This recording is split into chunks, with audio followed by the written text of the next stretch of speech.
Okay, so good morning and welcome to those in attendance at this remote meeting of the local review body of Aberdeen City Council. Please note that the meeting will be recorded and published online for public access after the meeting. You're also reminded to note that we may have members of the public or press observing today's proceedings. Can I ask those who are observing today's meeting to keep their microphone and camera switched off throughout? And can members of the local review body leave their cameras on but mute their microphone when not speaking?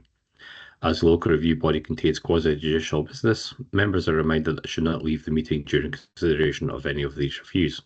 This meeting has been convened in response to 4 requests for a review of a decision taken by the appointed officer under the Council scheme of delegation. Members of the local review body have before them copies of the review documents listed in the notice calling the meeting. I now ask Mr. Masson, the Assistant Clerk, to outline the procedure to be followed in the conduct of these reviews and take a roll call of all members present. Mr. Masson. Thank you. Members have the procedure note which was circulated with the meeting papers and is intended to set out the wider framework within which the review process operates. The first task for the review body is to come to the decision on whether the review documents contain sufficient information for the case to be determined without further procedure, and by that it is meant without further information or representations. The regulations governing the local review process require that all matters which the applicant intends to raise in the review must be set out in or accompany the notice of review. The focus of the review should be on the basis of what was before the appointed officer when a decision was made, and only in exceptional circumstances will new or additional matters be permitted to be taken into account. The circumstances in which additional matters can be taken into account are set out in the legislation and will be addressed by the LRB's advisors where relevant. This review should take the form of a structured discussion led by the chairperson to consider the matter set out in the notice of review before you. And I would conclude by drawing your attention in particular to points 10 to 12 of the procedure note. I think members can see that people present at the moment, I'll rather do a roll call, just to let the members of the public know who's in attendance. So we've got Councillor McRae is the chair for today, Councillor Bolton, Councillor Clark, Councillor Copeland and Councillor Thompson is in attendance. Thank you. Thank you very much. So turning to consideration of the first review in respect of the decision to refuse the application for change of use from dwelling house to short-term let application with maximum occupancy of 12 people at 57 Spittal, Aberdeen, AB 243HX, planning reference 240093. Will now pass to the planning advisor in attendance, Ms. Lucy Green, who will provide us with a brief description of the application proposals and a reminder of the reasons why the application was refused. I point out that Ms. Green attends today's meeting to provide us with the necessary professional planning guidance because she has not been involved in the early consideration of the applications under review. Ms. Green will not, however, be asked to express any view on the merits of the proposed development, and in effect, her role will be a neutral one involving provision of factual information and guidance only throughout. Ms. Green. Thank you, Convener.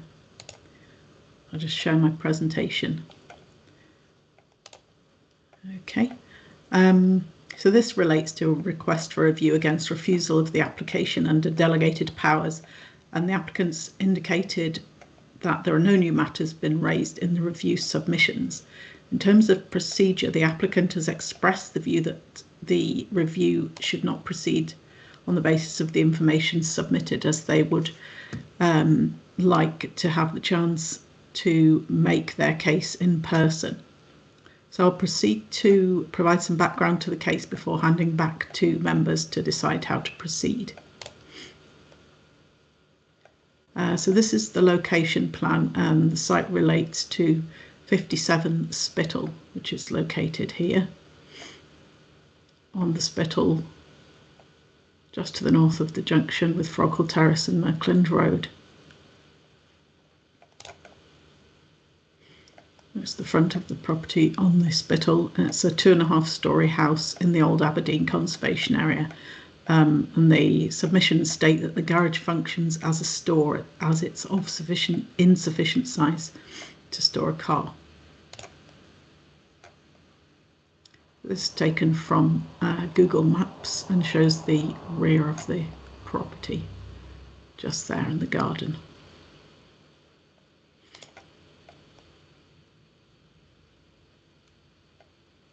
So I should just mention on that one that adjacent are 2 flats. Number 55 is a double upper, and has a pending application for an HMO, and to the east are also flats.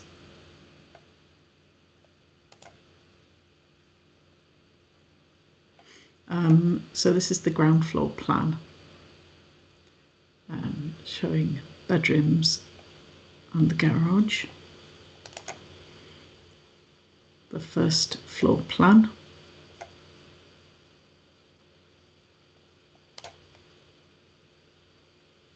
And the second floor plan. And the application states that there would be 12 occupants in 6 double bedrooms, with a minimum stay of 1 night and a maximum of 89 nights. The property has its own front door and garden, as we've seen, and there is on-street parking.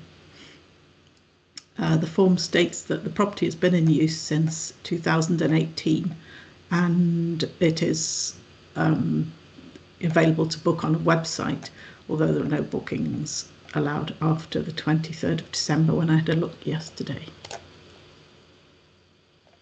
This is showing the boundary of the old Aberdeen Conservation Area, with the site shown in here.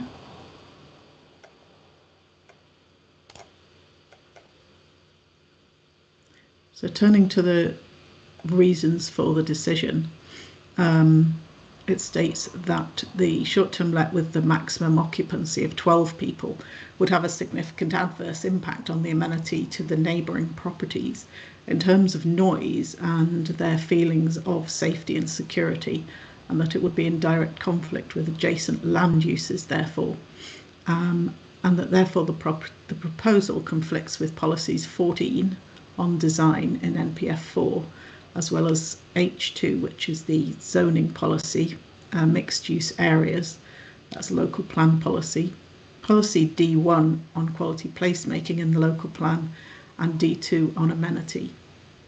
And there are no material considerations that would justify approval. For the applicant, it's stated that the property has been managed by a company on behalf of the applicant since 2018, and before that it operated as an HMO for 6 people. But it has 3 large bathrooms, including a toilet, large communal areas and a garden. And there are some queries about whether other large properties are managed as guest houses or bed and breakfasts, and what exactly the difference is in definition, as it seems a grey area. It's further stated the applicant is happy to provide further information and would like to make the case in person. Also, to add, in terms of consultations, there was an objection from the waste team, as no facilities are shown and there are a large number of guests, although the case officer's report does state that if the application were to be approved, conditions would be relevant that could deal with those objections. The roads team had no objection, with parking being basically the same as a mainstream residential use. So the area further to the north is covered by a controlled parking zone with unrestricted parking to the south on street. And it's also noted that there's a high turnover of vehicles in the area and that it's accessible by bus. Environmental Health had no comments. The Community Council raised concerns due to the number of people and parking pressures, and they stated that the bus stop adjacent to the site is frequently full of parked cars.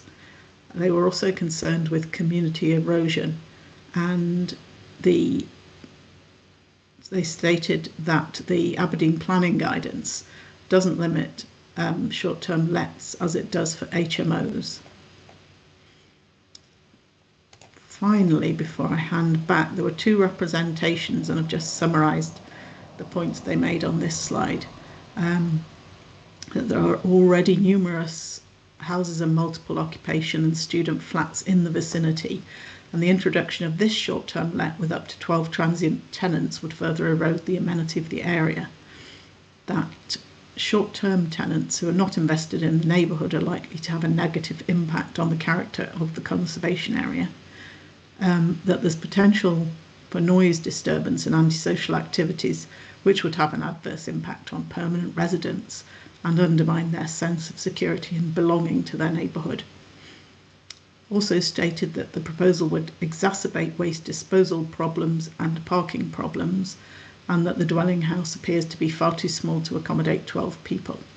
And finally, that the proposal is not consistent with policies H1 residential areas, D2 amenity, noise policy, parking policy, all in the local development plan.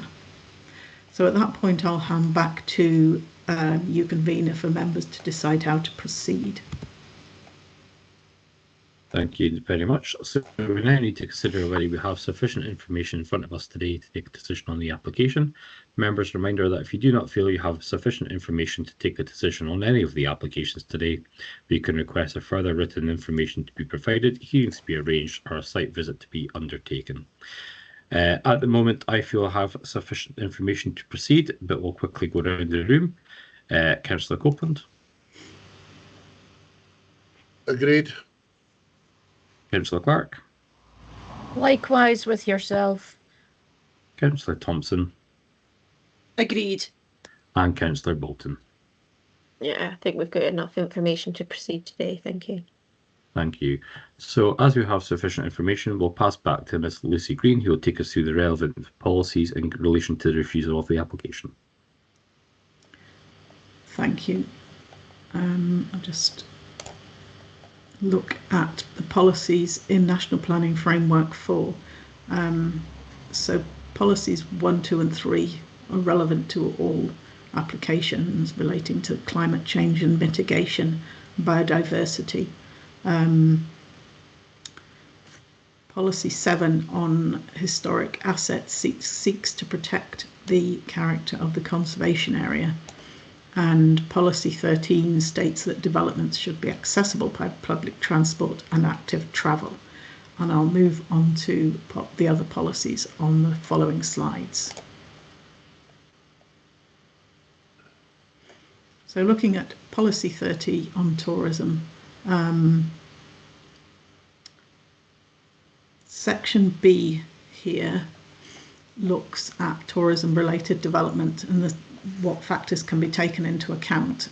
So some of those are the contribution to the local economy, compatibility with the surrounding area, the impact on communities, for example, provision of homes and services to local people, opportunities for sustainable travel and management of parking, and then section E, development proposals for the reuse of existing buildings for short-term holiday lets will not be supported where the proposal would result in an unacceptable impact on local amenity or the character of the neighbourhood or area, or where the loss of residential accommodation is not outweighed by demonstrable local economic benefits.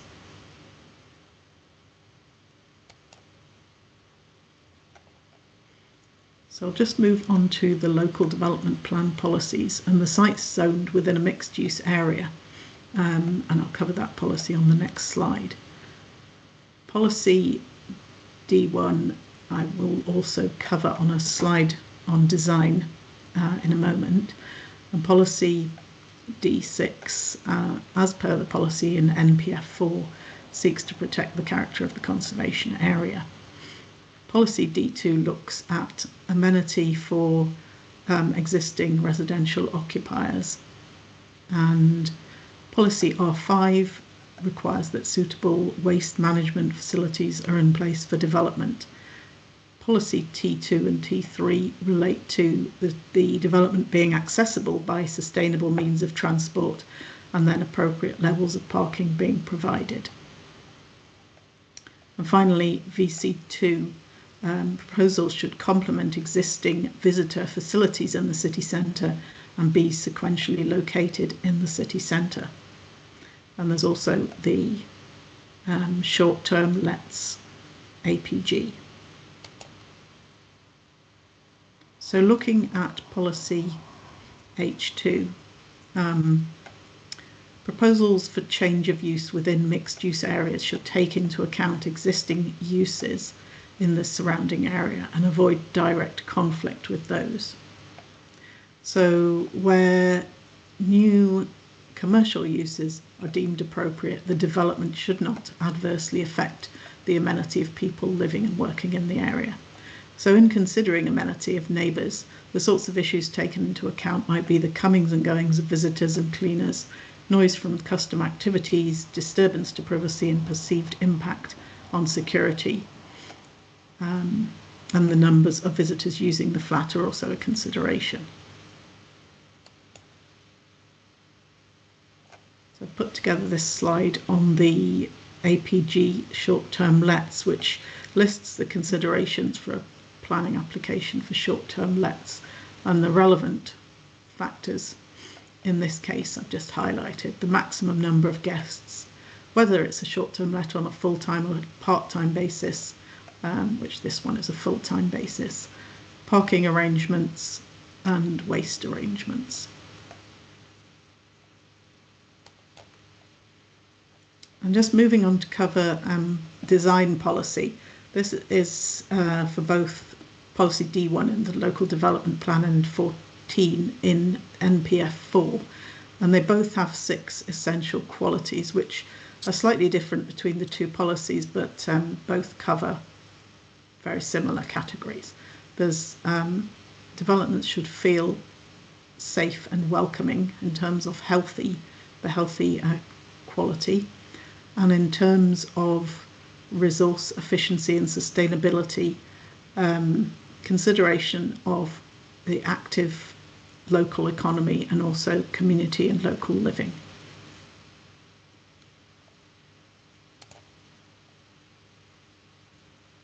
So this slide relates to Scottish Government's publication on short-term lets. And it states that they make an important contribution to the tourist economy because they can offer a unique tourist experience. They can offer accommodation in places not served by hotels and hostels. They may be more affordable, and also they can provide additional capacity during times of particular events. And the research findings: the most common positive impact of short-term lets is local economic impact associated with tourism. There's also Circular 1, 2023, which refers to Policy 30, which I've already covered. It states that short-term lets should be balanced against wider policy objectives, and it also states that planning authorities may grant permission for a limited time. So finally, a reminder of the primacy of the development plan, with all applications being determined in accordance with the policies unless material considerations indicate otherwise. And the basis for this particular decision would take into account the mixed use area policy and whether the proposed use would have a conflict with existing uses within that area. The impact on amenity in terms of that policy in Policy 30, which was a reason for refusal on the decision notice, and the impact on the local economy, which is also noted in Policy 30. So overall, does the proposal comply with the development plan as a whole, or are there material considerations which would weigh for or against? And I'm happy to answer any questions. Thank you. Thank you very much. Any questions, members? Mr. Copeland. Yeah, Lucy, could you possibly go back to the floor plan, please? Yes.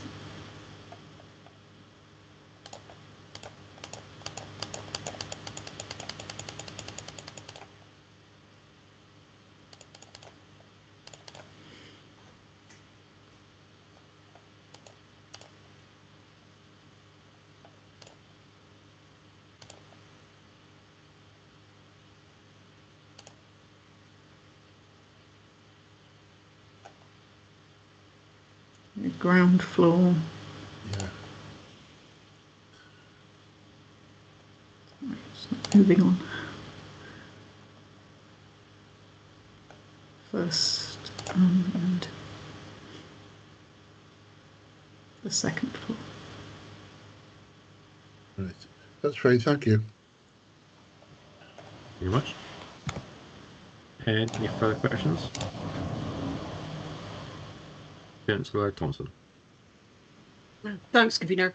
Could I just check? 12 seems quite a large number of people in terms of capacity. Is that typical of local short-term lets? I mean, certainly when I've seen previous applications, they've been quite a bit smaller, and I was just wondering if this is sort of unusual in terms of the number of guests that could be anticipated. Thank you. I mean, like you, it is at the larger end of the ones that I've seen as well. I mean, the size of property, I guess, with 6 bedrooms, and they're all double bedrooms. I had a quick look at the website where it's advertised, and they are all double beds in each bedroom. So, Could you possibly go back to the previous floor? Because I noticed one of the bedrooms is considerably smaller than the others.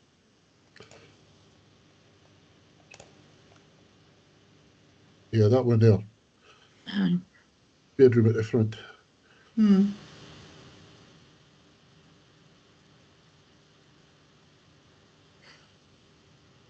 Any further questions, members?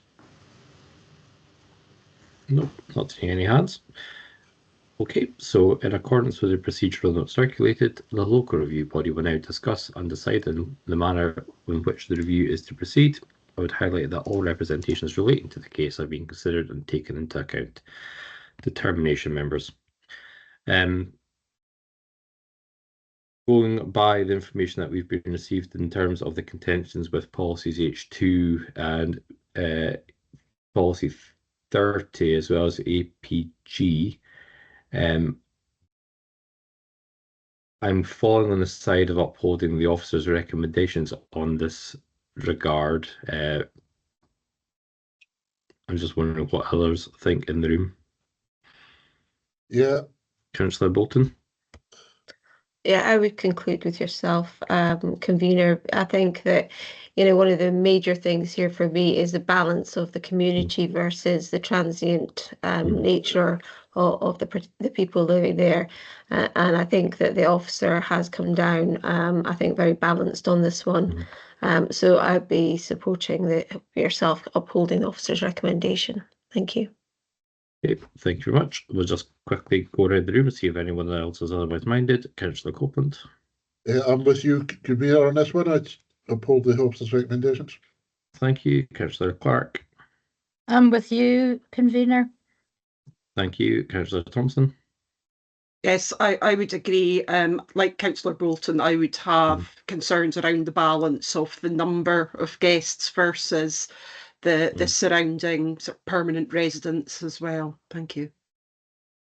Thank you very much.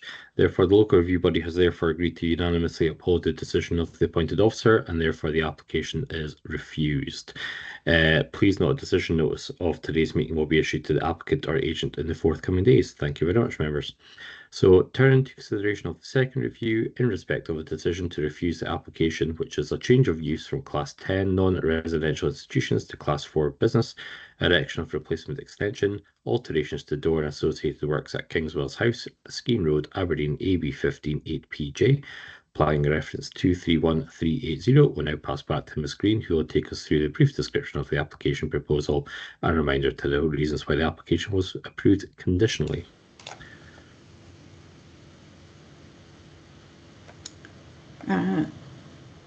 Thank you, Convener. Just share my presentation. Sorry, just a moment.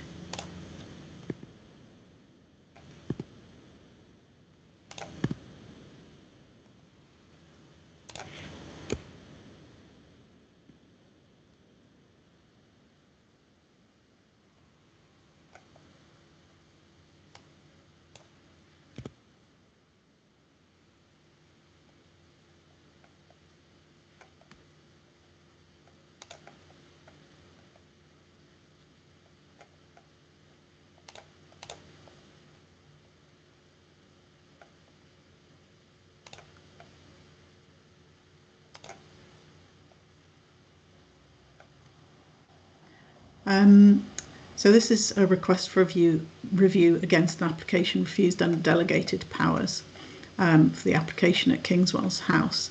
And the review has been submitted with all the necessary information within the time limit of 3 months following the decision of the appointed officer. The applicant indicated on the notice of review that there are new matters been raised in the review submissions. However, looking at these, they are comments on the reasons for refusal, and so wouldn't fall into the definition of new matters. In terms of procedure, the applicant has expressed the view that it may proceed without site visit.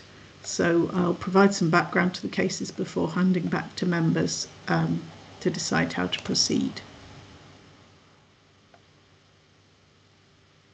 So this is the site location plan for Kingswells House. It's a category B listed building just here, and access is taken off the A944 just here. And that's an existing access.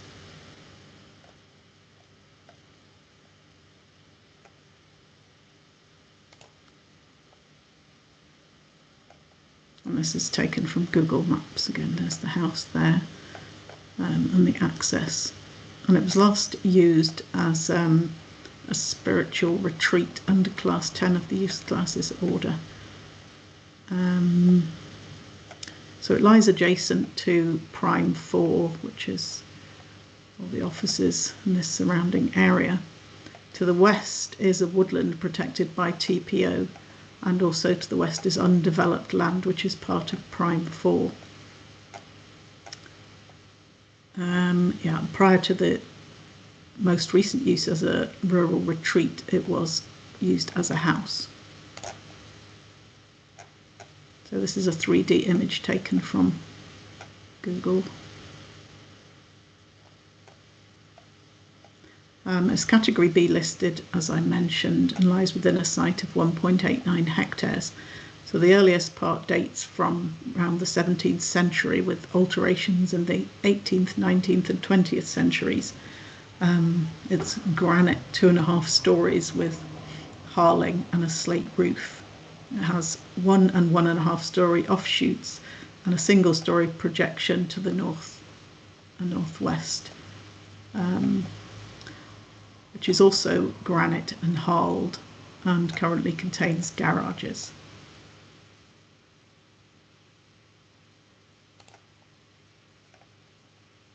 And I've just got some images of the proposals before I look at the plans. So this extension would roughly replace the existing garages, leaving exposed this area of wall as well.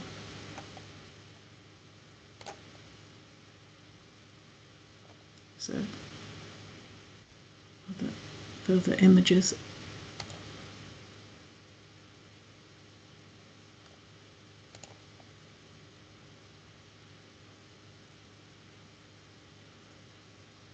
So also part of the proposals is that this retaining wall would be built approximately 1 metre away from the north boundary of the existing house and the extension. So going back to the plans, this is a close-up of the site plan showing parking for 9 vehicles, including these two here, and cycle stands. So the proposal would be for change of use to a Class 4 office with a replacement of the single-storey garage building and erection of a retaining wall.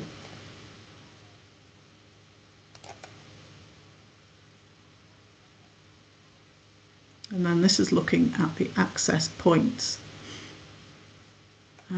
So as I mentioned, access is via this route onto the A944. The roads team, as I'll come to, have requested this 9 metre by 120 metre splay, visibility splay, which is shown in the light blue and the dark purple. And this shows the reservation within the centre of the A944 which the roads team would seek to have closed, and that would prevent right turning manoeuvres into the site if that was to be closed. So this is just indicating the sort of narrowness of the track coming down.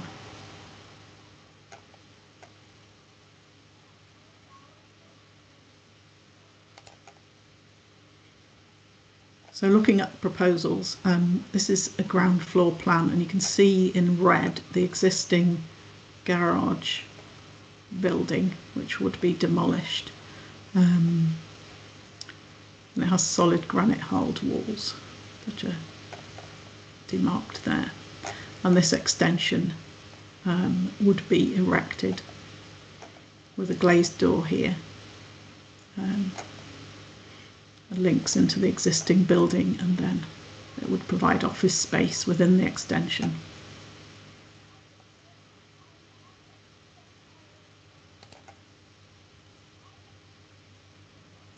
And the remainder of the house would be used as an office as well. At second floor level, there are archives and storage shown on the plan.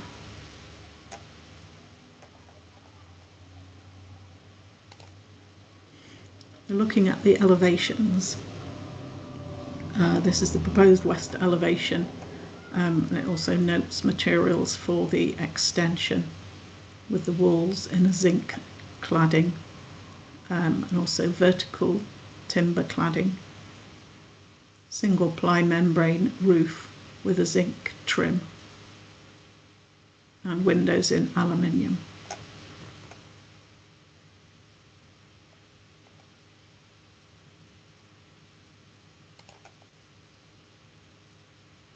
And the proposed south elevation.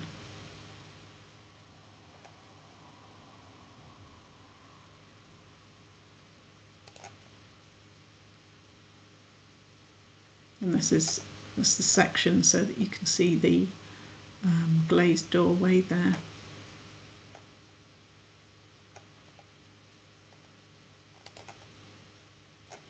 And then the north elevation. And that's the top of the retaining wall. And the submissions state that the granite from the downtakings of the existing garages building would be used to face the wall, the retaining wall. And there are quite a number of sections through the building, so I've just put some of these on this slide. That's the existing building.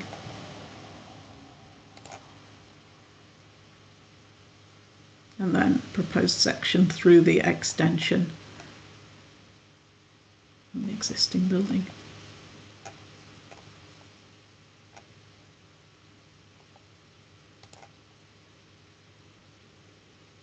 And this is showing details of the retaining wall, its elevation, and then side elevation and some construction detail. And this is showing, I'll just move on to the next slide actually because I've enlarged it.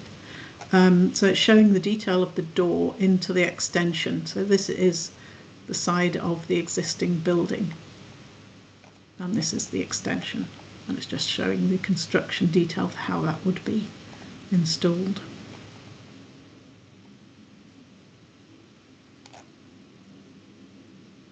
Replacement doors within the existing building. So this is showing the proposal to put intumescent paste into the joints where possible of these two doors. Then there are other doors to be replaced. The existing glazed door is being replaced with a glazed door with fire protection.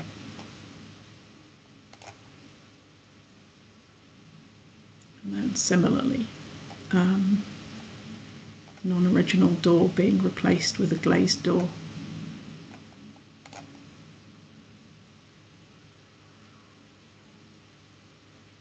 And doors at first and second floor level replaced with 30-minute rated doors that are of the same 4-panel timber design. And that's a detail of the fixed glazing at door 4. So moving on to the reasons for refusal. Has stated that the change of use is acceptable in principle. However, it's not accepted that there's justification for the granite structure to be demolished, and it's therefore concluded the proposal is contrary to policy D7, our granite heritage, in the local development plan, and also to historic environment policy for Scotland. It's stated that proposed extension is located on the principal elevation and projects 10 metres, is not subordinate, nor sufficiently high quality design, nor exemplary and harmonious with the existing building, and that is therefore contrary to policy D1 on design, D6 on historic environment, policy 7 and 14 both on the same subject, Historic Environment Policy for Scotland, and the Managing Change Guidance from Historic Environment Scotland on extensions. It's stated that the proposal accords in part with policy D9, which relates to empty buildings. That's due to the reuse of the main part of the building, but the element of demolition is not compliant, and also the lack of biodiversity enhancement.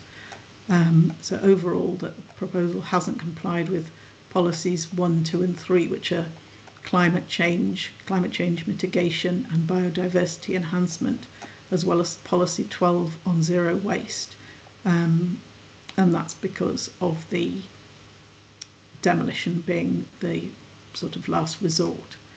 And finally, there's also conflict with managing change guidance and adaptation of listed buildings. And the final reason for refusal is due to road safety, due to poor visibility for vehicles exiting the site, and also there's no separate pedestrian route into the site, and that is therefore contrary to policy T2 on sustainable transport. And although parking is provided in accordance with the parking policy, it can't be safely accessed.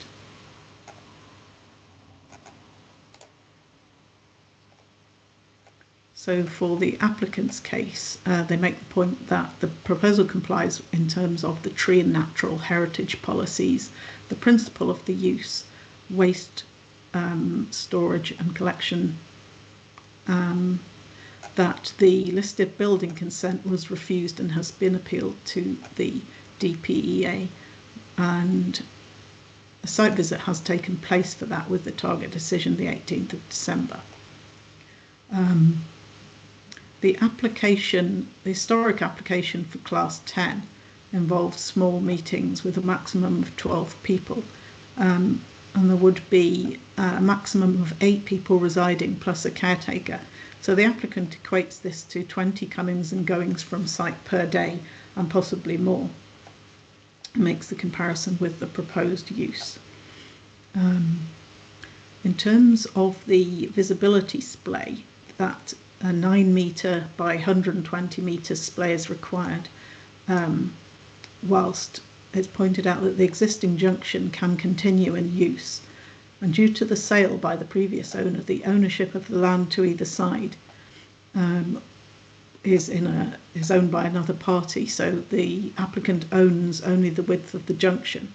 And whilst they've explored various options for alternative access, none of those have been successful. They make the point that the heritage and design statements cover history and the background of the proposal in detail, and those are available on the website. There's extensive justification that's been given for the demolition of the building containing the garages. The building's no longer in residential use, however, the extension is actually domestic in scale. They further make the point that the setting of the listed house has been completely changed by Prime 4, which surrounds it on multiple sides.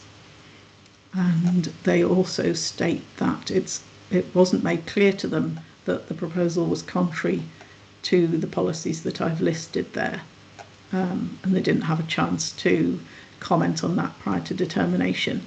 And they make the point that the proposal is for the reuse of this listed building. And finally, on this slide, the garage building is without merit, and whilst demolition is the least preferable option, a justification is given. So some further points that were made by the applicant.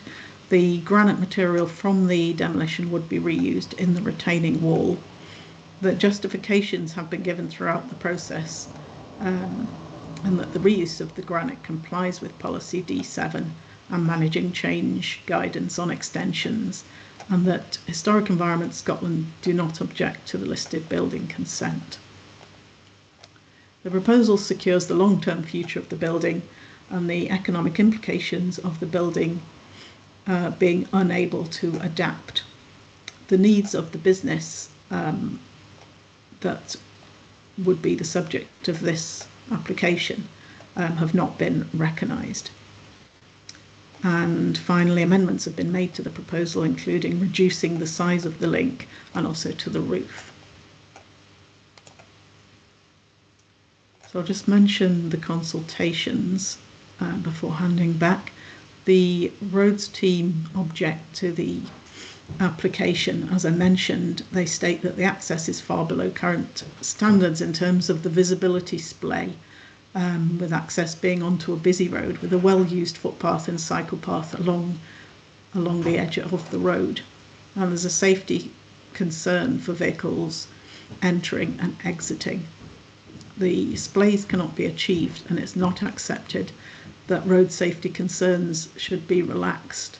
Conditions applied at the time of the rural retreat to control activities and intensity of use of the site.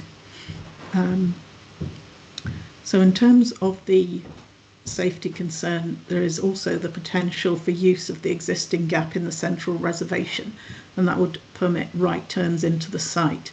Those manoeuvres are considered unsafe, and if the application were to be approved, a condition would be required to close this off. The waste team had no objections, Scottish Water no objections, or the airport, and there were no comments from Kings Wells Community Council. So I'll now hand back to members to decide how to proceed.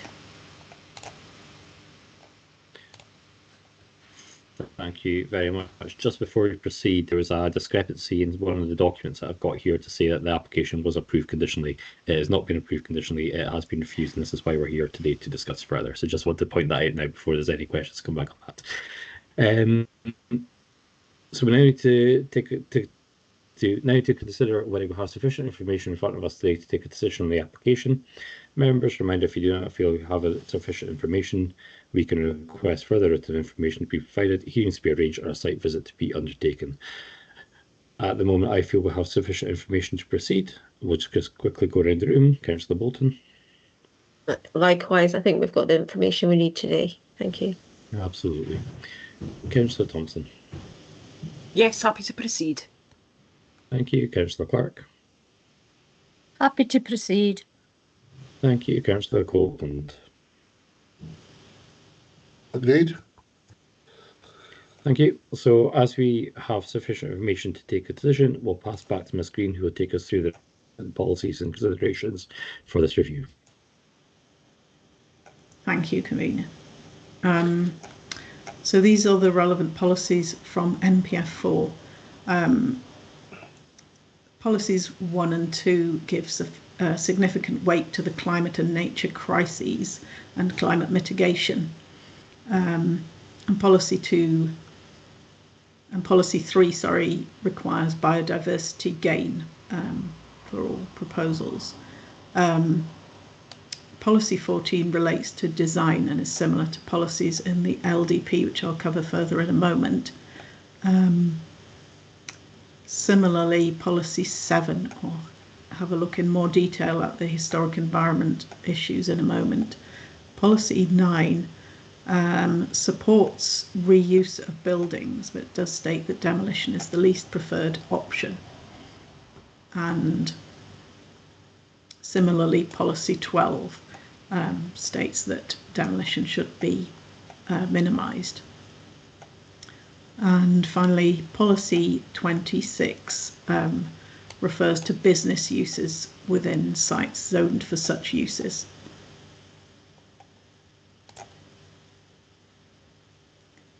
Local development plan policies, sites zoned under policy B2 business zones. Design policy D1 I'll cover in a moment, along with the historic environment policies. There were submissions made in terms of tree surveys and bat survey, and the requirements of those two policies, NE 3 and 5, were met. Those weren't reasons for refusal. Policy D7 seeks to retain granite buildings. Policy R5 on waste seeks to have adequate management of refuse in place, and policy T2 and T3, I'll cover those in a moment.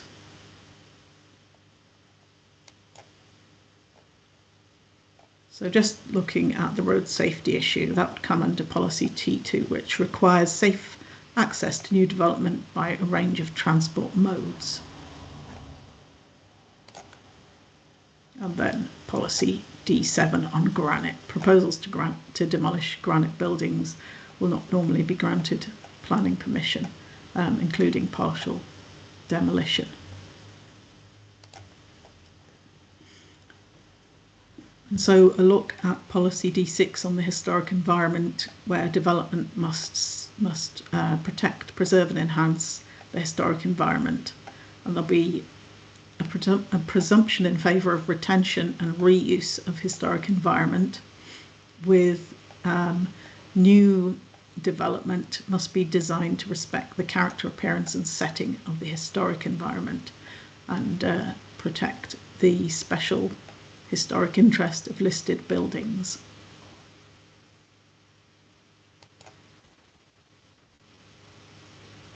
I've put both the design policies on this slide. And obviously all development must ensure high standards of design and have a strong sense of place, and also relate to the context and character of the building. So I've got the next slide, which looks at the managing change guidance for extensions.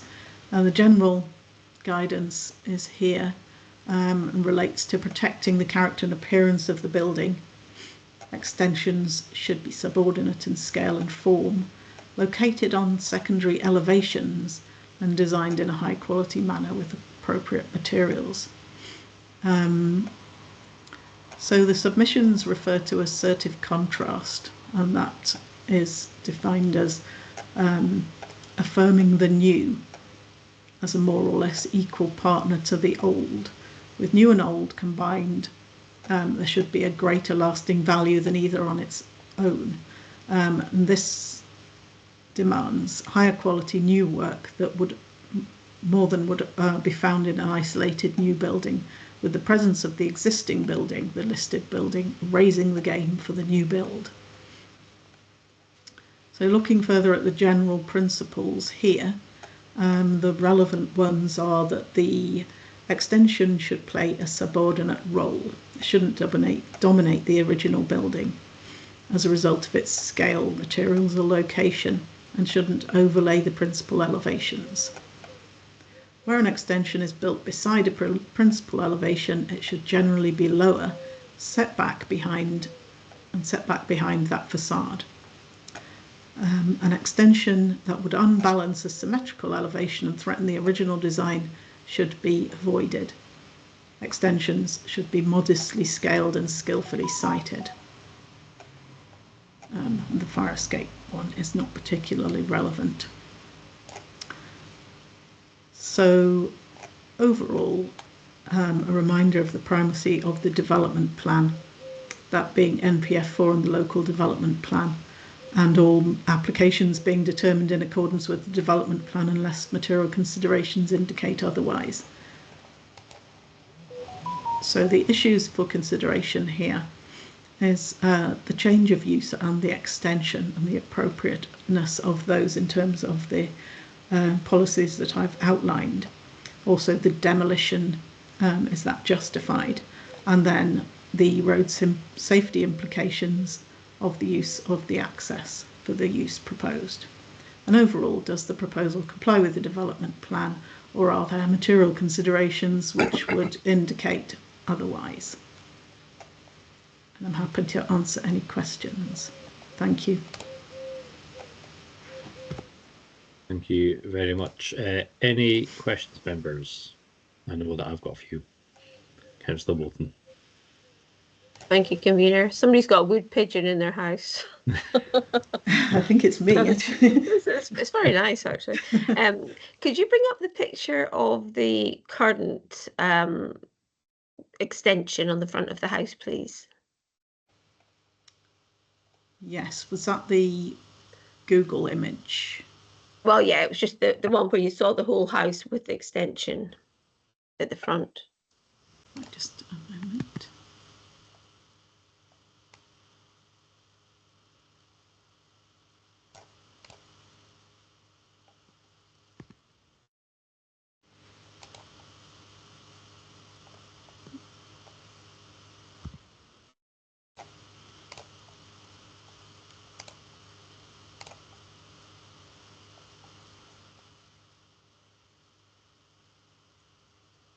That one. Yeah, I don't suppose you can kind of zoom in a bit, can you, on that sort of extension? No. No. Let's see. Okay. I don't think I can, even if I go onto Google Earth. Actually, there's. Okay. Don't worry, it's not a problem, Lucy. I was just trying to see how it connects currently to the house. Yeah, it connects behind this wall. So the change for the proposed extension is that that would move back and leave part of the wall exposed. Yeah. You can see. So the existing one abuts here. There. Okay. Right, that was that one. In terms of the doors, I'm assuming the replacement doors are all about having to be fire safety. Yes. But as much replicas as possible or within the style. That's correct. And then the final one was about the roads, closing off that middle access, because I looked on Google Earth and I see there's one for the adjacent house and there's one for Ardeen Vets, which is just along, the same strip. So it's just one of the same. So you can currently go through to the moment, but you said something about a previous condition in terms of the spiritual retreat restricting. I believe that condition sought to restrict the use to what was proposed, rather than allowing it to intensify. But it was a long time ago, so the road and Prime 4 have kind of changed the situation in terms of that. Okay, that's fine for me for now. Thank you, Convener. Thank you very much, Councillor Copeland. Excuse me, thanks, Convener. Can you go to the picture of the extension with the retaining wall, please, Lucy?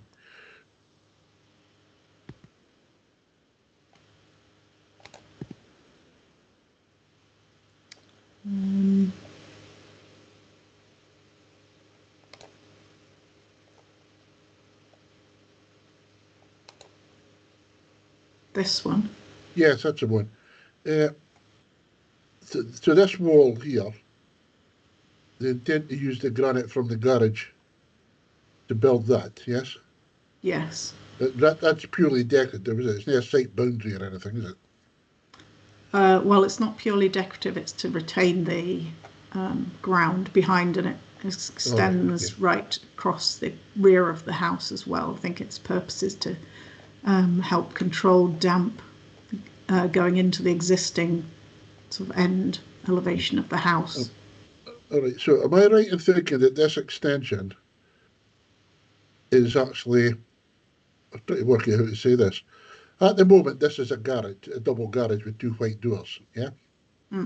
that space, right?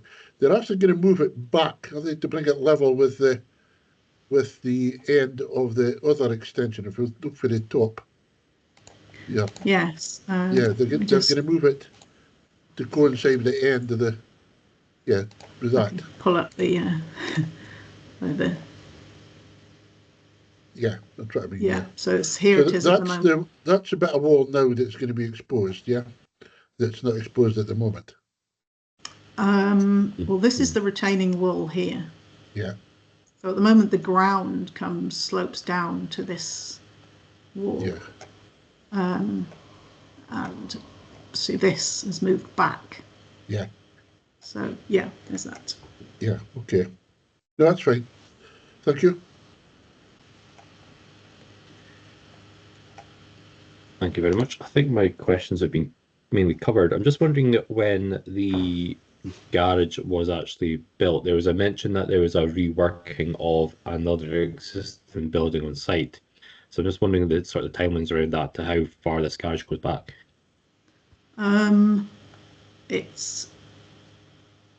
Well, the original building, I think there were works around the 1850s, but then there was a photograph in the heritage statement that showed, I think in the 1930s, when there was a sort of a curving wall along this line. So it may have been remodeled then, but the building could be between the 1850s and 1900 sort of time. Okay, thank you. I know we've got a little bit of a conflict to sustainable transport in relation to safe pedestrian access. As we've mentioned, or the applicants mentioned, the ability to sort of change the road coming up into the site would be limited due to ownership of the land on either side. Is that correct? Yes, I mean it's creating the visibility splay for traffic, so that vehicles coming in, sort of making a left turn into the site, would conflict potentially with vehicles exiting the site, and there wouldn't be space for them both, so that vehicles would stop in that entrance there. Yes, and the land ownership constrains the making it wider. Okay. And the potential for the closure of the central reservation gap, would that need to be, if we were minded to do so, conditioned within this application, or does that need to come back as a separate for the left in, left out? I think that could be conditioned on this application. Okay, thank you. Councillor Thompson. Thanks, convener. Just like to ask Ms Green, I mean, there is obviously a conflict at the moment with the access between vehicles and pedestrians, and appreciating the constraints that the owners have.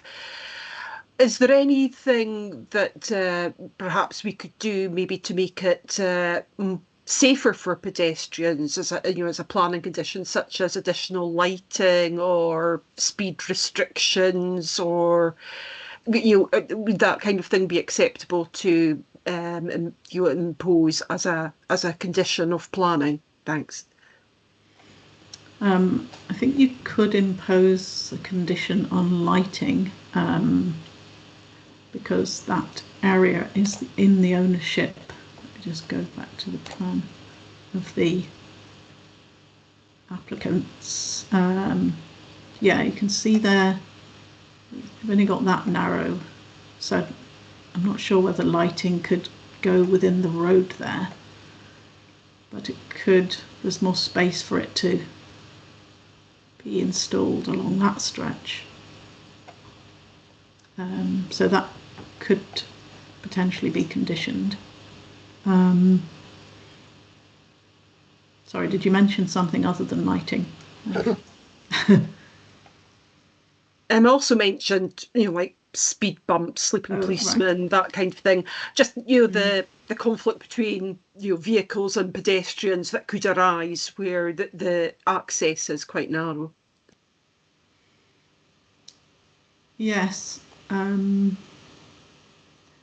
not sure whether having bumps in the road would be something the roads team would be keen on in that stretch because of vehicles coming in and out. I guess it could potentially be something that you could install in the lot, in this stretch of the drive. So I guess you could have a condition that was requested measures to slow traffic down, and that would provide for the roads team to comment on what would be the best thing. But they haven't suggested anything in my reading of the submissions. Okay, thank you. Councillor Bolton. Again, it's on a similar theme, but it was in terms of could we put a condition. You often get these sort of hard dust paths through the edge of the trees. So rather than the traditional pavement, there's a separate kind of I can't remember what the composite that doesn't affect the trees, but it's a defined path that kind of weaves up the inside of the trees so that they'll give them somewhere to walk to and along. I mean, would that be something? I mean, because I don't know what's the width on the actual road going up and down, because if it's got a passing place, I can't see there being any scope on the edge of the road. So I was just wondering because I know of a few places that have got these kind of, it's like a sort of a concrete dust pathway that they could potentially use rather than trying to go along the edge of the road. Yeah, I mean the width is shown as 3.5 meters for this stretch. So if you've got two cars, yeah, there isn't really any space to put in pedestrian facilities there. You could in this stretch, I guess. Yeah, I mean, I appreciate that they've got no opportunity at the actual entranceway, but I was thinking walking up. If there was some sort of defined pathway so that people avoided being on the same carriageways that the cars. I mean, people will take whatever route they want, but in terms of trying to provide an alternative, could we maybe look at putting a condition to, ask for a path that, you get these pathways that go up through there, which it's like a compacted. You see them all the time in the woods. So I'm not going to be too technical because I don't know the actual name of it. Yes, it would be like a surface construction. Yeah, just so that people have somewhere to kind of head to rather than just be left to naturally go on the road. That was all I was thinking. That's all. Thank you. Councillor Copeland. That's good. Keeping this picture up here, is that a house right beside the entrance, Lucy? This one? Yes. Yeah. My understanding is that's a house. Have a look on Google.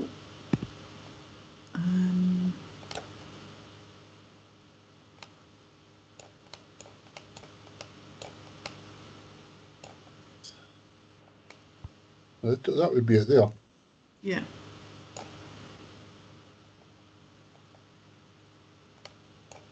That's the entrance to the Kingswells house. So that's a house as well? Well, this is the entrance to the application site. Yeah, I'm saying that's a house there. That's my understanding, yes. Which is basically the same. Yes. Yeah, okay. I mean, common sense is saying to me, it doesn't matter what happens on this site, that entrance is that entrance. And there's not a lot we can do other than close off the carriageway. So that it has to be left in, left out.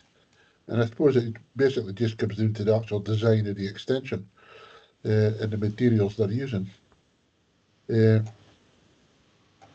pity that's there, but it is, so we just got to deal with it. Okay, thank you. Thank you very much. Any further questions for Ms. Green? Not seeing any hands. Okay. So in accordance with the procedural note circulated, the local review body will now discuss and decide the manner in which the review is to proceed. I would highlight that all representations relating to the case have been considered and taken into account.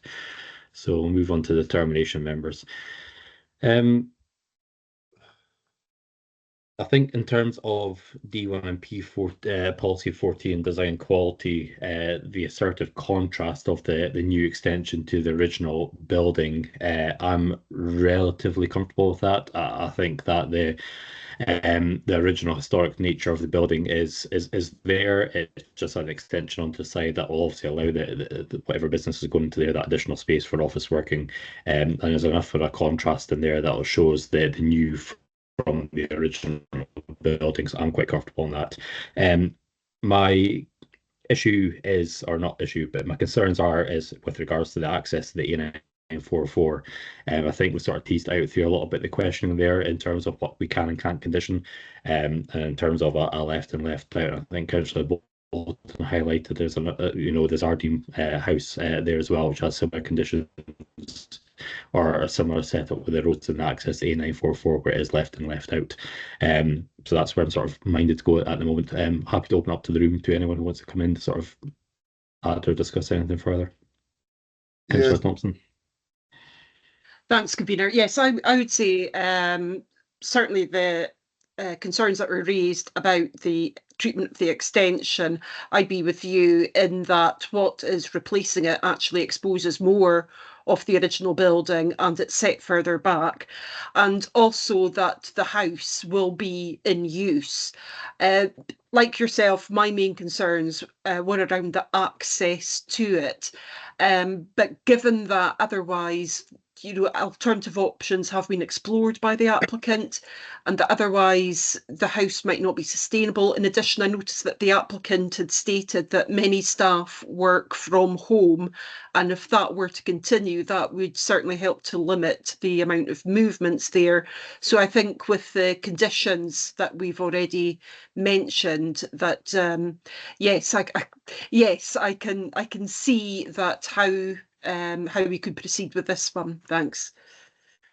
Thank you, Councillor Copeland. Yeah, thanks, convener. I'm happy to approve, subject to left in, left out. But would that require us to get an order to extend the central reservation to block off right turns? Yeah, we'll need to check with Ms Green on that before we sort of proceed. Councillor Bolton. Thanks, convener. I never believe in replacing something that's unsightly with something that's slightly better. And I'm not saying that it's only slightly better, but I think if you look at the house currently, it's got that garage extension, but it's also got a conservatory at the far end, which again doesn't necessarily complement the house in itself. I mean, my concern, it is slightly larger, protruding a bit further forward than I would have liked. And we do have to look at our policies, D9 and D12, which said about, not demolishing. And it would have been really good if they could have potentially have use the building structure and actually shown the granite in sight and put maybe glazing at the front. But however, we've got to deal with what we have in front of us. I think they've made efforts to try and blend in with the natural heritage with having the grass roof. That's what it looks like from the pictures anyway. Again, I would agree with you that I think our major concern would be about making sure that we have the relevant conditions where possible to make the access safe for both pedestrians and cars.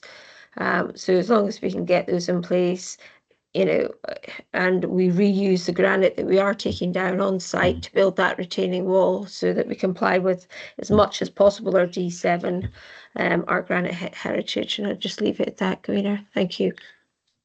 Thank you very much. Councillor Clark.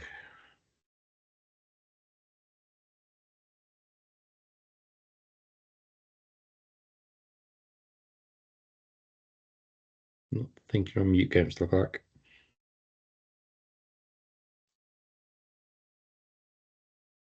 That's it. It's finally gone off. I'm with you there. My only concern is the the layout of the road outside. I can see what Councillor Copeland was saying, keep it left in, left out. But my real concern is the road outside. Anything else, I'm not really overly worried with. Thank you. So I think we're all sort of going in the same direction here. Miss Green, just to bring you back in again.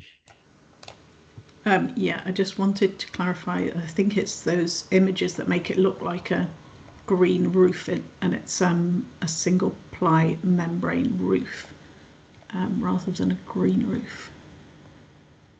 So just to clarify that point. Thank you. Thank you. So I think we're all minded to agree the applicant or overturn the officer's recommendation on this, to agree the application subject to conditions. Are we sort of agreed with that? Seeing nodding heads and thumbs up. Okay, so the conditions that we've got, I've noted down to consider, would be the condition to close the central reservation gap for left in, left out only. Condition on lighting of the access road, the reuse of granite as far as practically possible to sort of meet that policy point. And Councillor Bolton, there was one of the pathways you wanted to sort of discuss. Yeah, if we could, again, Ms Green could maybe put in appropriate wording to look to see if there's a separated pathway that could be potentially put up through the trees, so that there's an alternative to walking on the roadside. But again, if we could leave that with Ms Green, if you're happy to have a word with the applicant and with the whoever, the planning officer.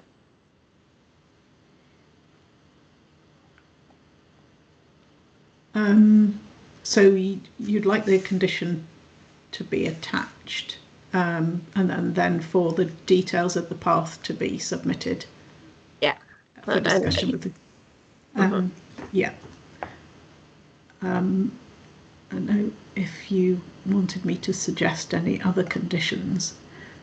There's the biodiversity gain proposals for that as a potential condition. Also, the heritage statement contains a sort of high-level conservation strategy, and there could be a condition requiring that to be detailed out and for that to be implemented. And it covers things like removing cement that's been put over the original harling and re-lime harling some of the elevations. That seems sensible to me. Okay, are members happy to go with that and all the conditions attached? Yes. Perfect. So as the local review body has therefore agreed to overturn the decision of the appointed officer, and we've added on those additional conditions that have been outlined. Therefore, the application has been approved. The decision notice will be sent out to the applicant over the next coming days. Thank you very much, members. So, turning to consideration of the third review in respect of the decision to refuse the application for installation of a replacement single-storey extension to the rear of 81 Grey Street, Aberdeen, AB10 6JD, plan reference 240798. I'll get passed back to Ms Green, who will provide us with a brief description of the application proposal and a reminder of the reasons why the application was refused. Ms Green.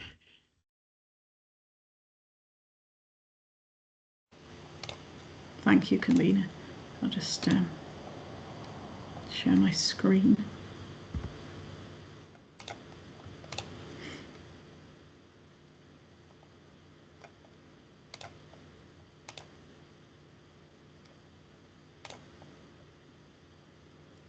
Okay, so this review is relates to the refusal of an application under delegated powers for the single-storey extension at 81 Grey Street, and the applicant has indicated on the notice that there are no new matters raised within the submissions. And in terms of procedure, the applicant expressed the view that a site visit should take place in order to fully understand the site situation, rather than proceed on the basis of the information. So I will provide some background information on this case before handing back for members to decide how to proceed. So looking at the site plan, and location plan. Here's the site here, relates to a terraced house on Grey Street, near to the junction with Broomhill Road, and outside the Great Western Road Conservation Area, which lies just up here as the boundary. So you can see the rear extension here on the site plan.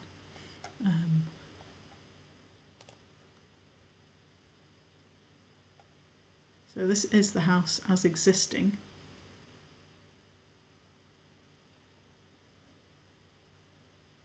Just here, and you can see that there are two existing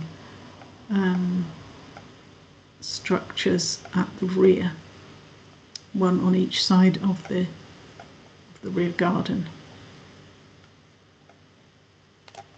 And then looking at Google 3D, again, this is the application house, so this part is sort of half of this structure with the sloping roof, and then this flat roofed structure. Those are both existing.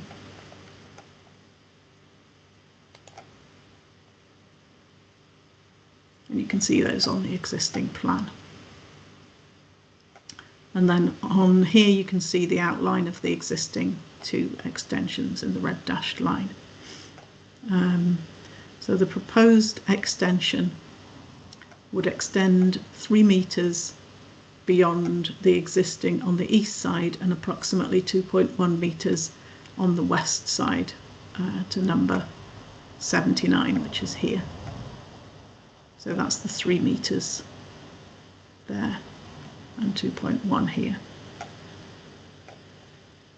That's the roof plan.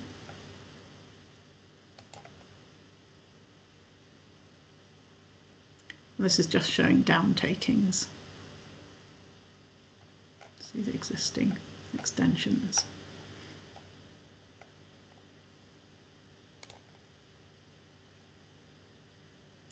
There's a plan showing the proposed extension in context with the surroundings.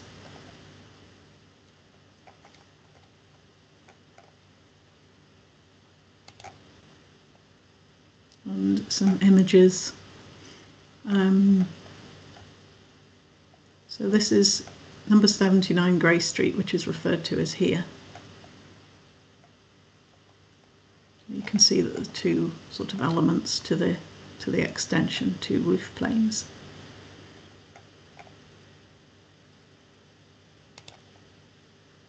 It's an internal image. And then this is looking at the impact on number 79, comparing the existing situation. So this is the existing extension at number 81, and this is number 79, and it's just showing the difference in the shadow as existing. And then as proposed, so this wall would be lower but longer, be 0.6 of a metre lower, and 2.1 metres longer, and this would be the impact at the end of June at 8 AM.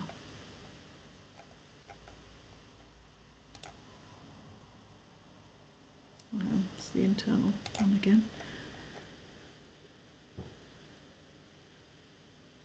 So the proposed and existing north elevations, and this is the one to number 79 Grey Street. So you can see the existing is a higher wall that doesn't extend as far, and then the application proposal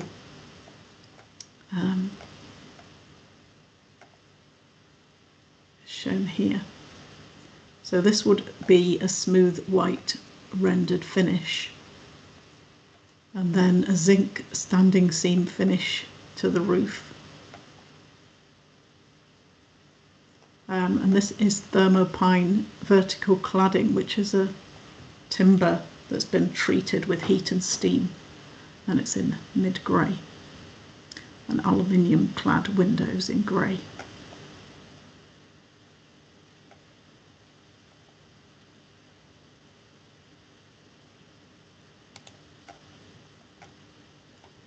And this is the existing and proposed south elevation to the other side.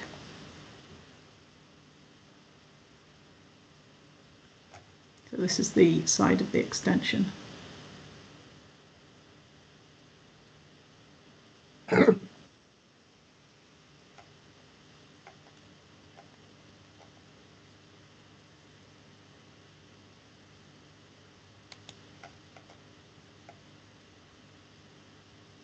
And that's comparing the existing east elevation, rear elevation, and the proposed. You can see there's no windows in the neighbour's extension there in the end elevation.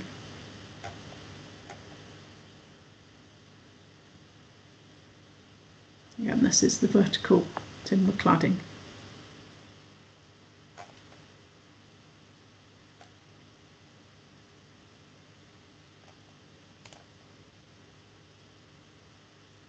And these are sections through as proposed and as existing.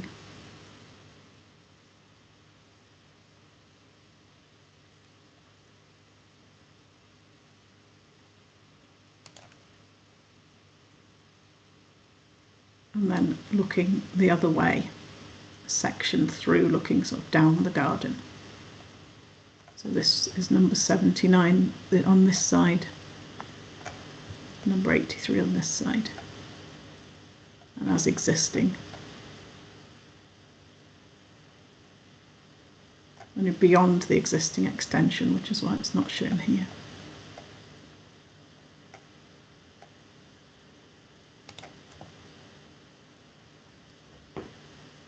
And then sections through the length of the extension with the existing house here.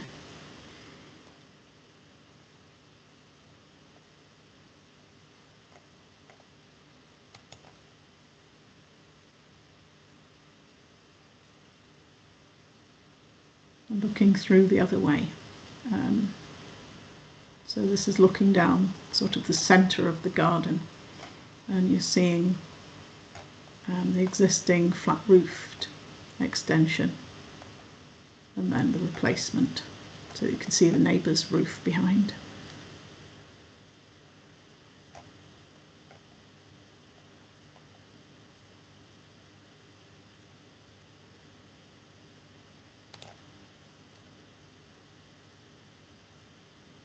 And this is taken from the applicant's submissions. They've shown the two existing extensions and then the proposed in this pinky colour. You can see where it's lower on this side. And again here existing in green, and then the proposed extension.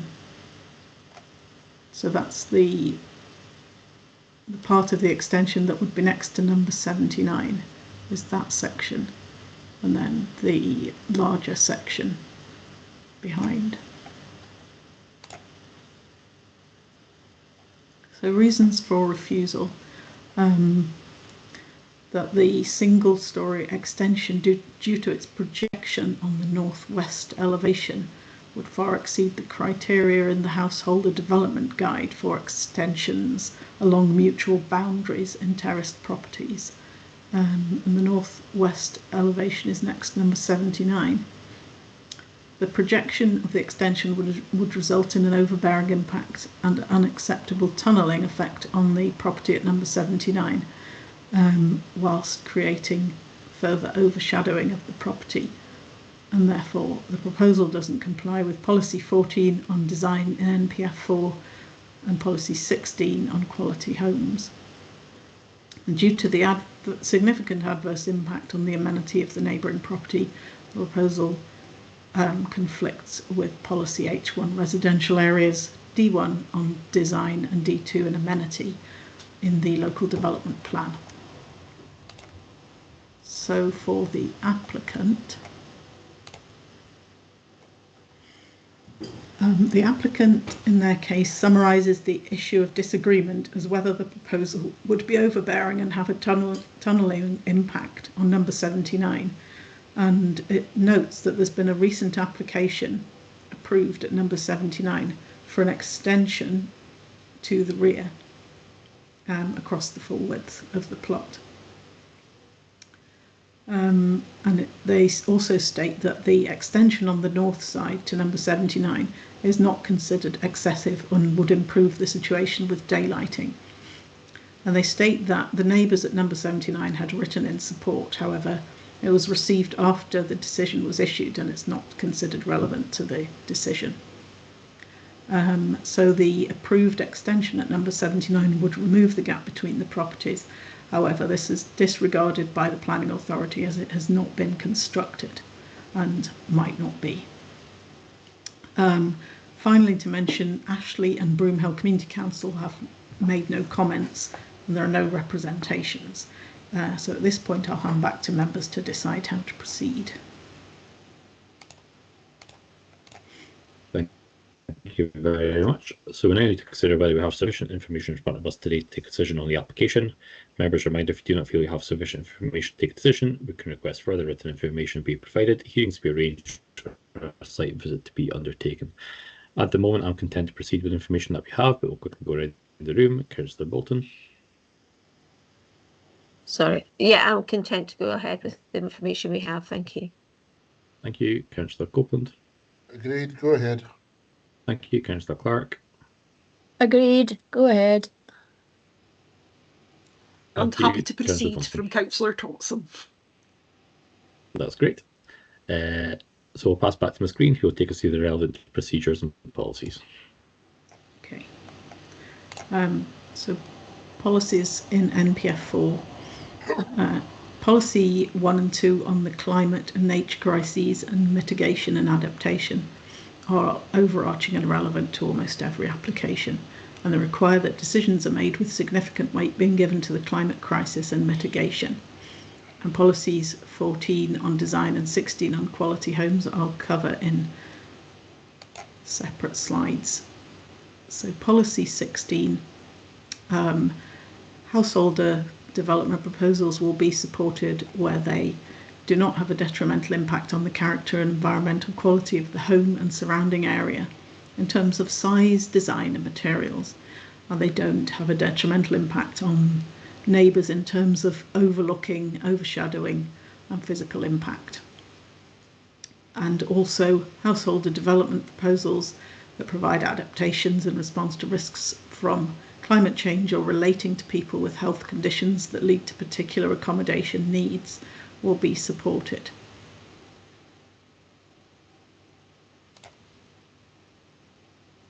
And in terms of design, I've just highlighted the quality relating to adaptability, and that states supporting commitment to investing in the long-term value of buildings by allowing for flexibility so that they can meet the changing needs and accommodate different uses over time. And that's just in relation to the applicant's submissions where they talk about disabilities and the future requirements of the applicant in regards to that. So local development plan policies, policies on design, amenity and residential areas are all relevant, and the householder design guide, as I mentioned. So I'll look at those on separate slides, and the first one is residential areas. So householder development will be approved in principle where it does not constitute overdevelopment, does not have an unacceptable impact on the character and amenity of the area, doesn't result in the loss of open space and complies with supplementary guidance. And in this case, that's the householder design guide. The most relevant point in there is projection along the boundary would be a 3 metre maximum for a terraced house. And the proposal is for 8.1 metres to the southeast and 6.5 along the northwest. That one being 79 Grey Street. Whereas the existing extensions are 4.4 metres and 5.1. So they're already over the householder design guide level. but would extend further. So finally, a reminder of the primacy of the development plan and the policies in NPF 4 and the local development plan, with all applications determined in accordance with those unless material considerations indicate otherwise. And for this application, zoned within a residential area, is the proposal acceptable in its impact on number 79, and does it otherwise comply with policy H1? Overall, how does it affect the character and amenity of the area and the neighbours? And does the proposal comply with the development plan, or are there material considerations indicating otherwise? I'm happy to answer any questions. Thank you. Thank you very much. Any questions, members? Councillor Wilton. Can I just check in terms of, we saw a slide that showed the sunlight or shadowing at 8 AM. Was there any other things offered up, given that we've actually used one of the reasons for refusal to do with the shadowing? So it's just to understand, because obviously looking at that one picture at 8 AM, it looked better. So it's just to understand the reasoning for the decision and what the reality is. Maybe in the afternoon, do we have any of that kind of information? No, we don't have other daylighting images. I think the reason sort of relates to the sort of tunnelling effect. That's the word that's used. So it's not necessarily daylighting, it's the sort of enclosure of the extension on the boundary. Can I just follow up with another question, convener? In terms of, there's an approved extension at number 79. Can you just repeat the figures you gave, how it compares to this one, please? Well, that extension would extend across and fill this gap. So it would essentially remove that tunnelling effect, because but in terms of length of it, it's the same length. It's going to be the same length. And do you know, is it about the same height? I think it's more of a dome shape looking at it on the website. I'm not sure of the height, to be honest. Well, I read something, but I don't want to quote it in case I read it wrong, because I just had a quick glance.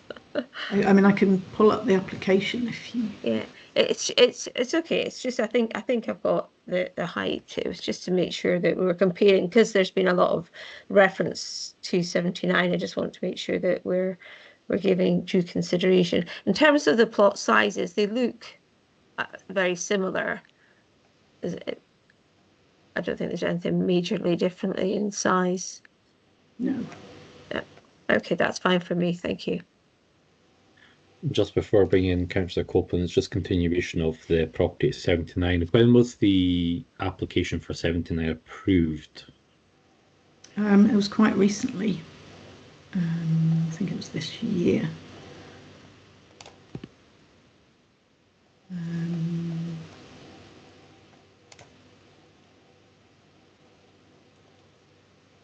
Just double check. It'll just take a moment.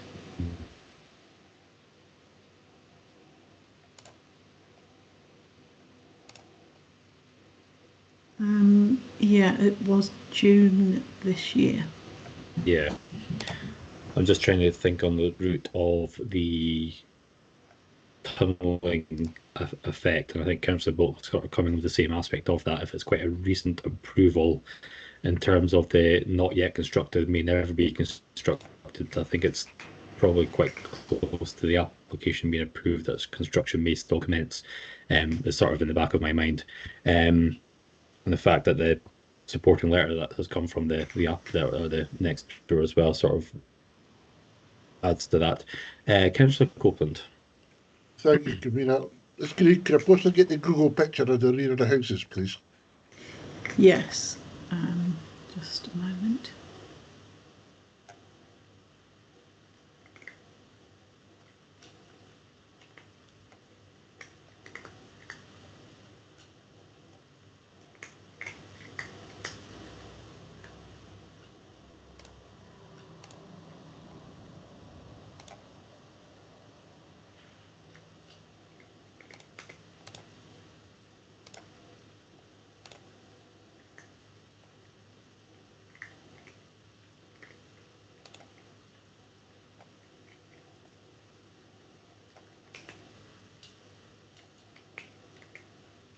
That's good.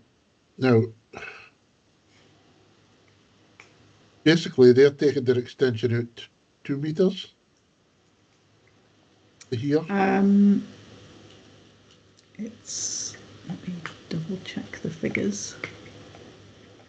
Was it 2.1 and 3? Was it something like that? 2.1 on this side. Yeah. And 3 meters on this side. So And the other way around. no, this one would come out 3. Okay. And then it would step back, and it would be approximately in line with this. All right, got you.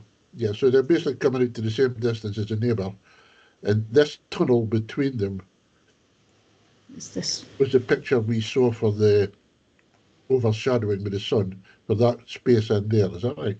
Yeah. Right, but the neighbour's got an application in to fill in that space. Is that right? Let me just, because I've pulled it up while you were discussing, so I can show you the plans.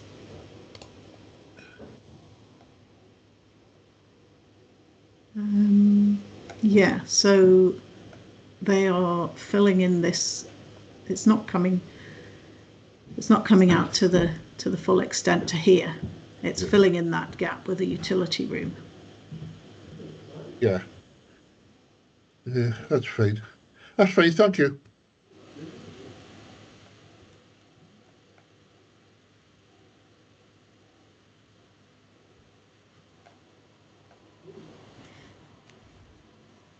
So is there any further questions? I'm not seeing anyone else coming in. Nope. So in accordance with procedure not circulated, the local review body, when discussing the site and manner in which the review is to proceed, I would highlight that all representations relating to the case are being considered and taken into account. Determination members. Who'd like to begin? Yeah, go on, I'll do it. I'd be happy to approve this, quite frankly. I think it's actually an improvement of what's here at the moment. And I don't think it really conflicts with the policies. And as I said, I find it's acceptable. Okay, thank you very much. Anyone else wishing to enter? Councillor Bolton? Yeah, it's a difficult one because you've got to set your own preferential design tastes to one side, and it might not be what I would choose. And it doesn't really fit in with any of the pattern of design along the rear elevations that's already existed.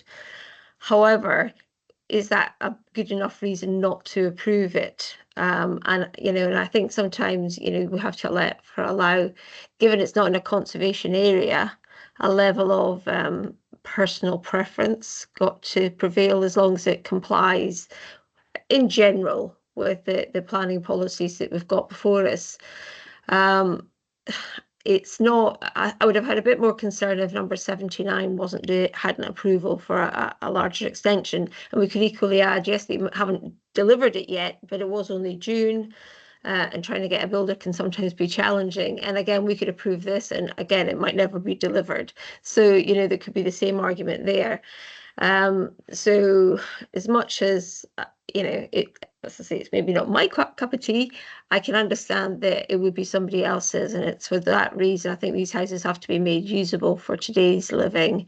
And we've still got a reasonable size of garden, and it's not going out any further than any of the other extensions along the back, and there is the adjacent one that has an approval if they wish to implement it. So, and they've actually put a letter of support in, so I think I would be happy to content to overturn the officer's recommendation on this one. Thank you.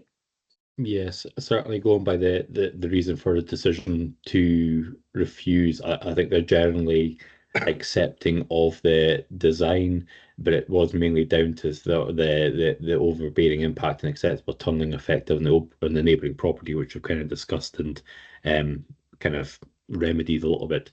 Councillor Thompson.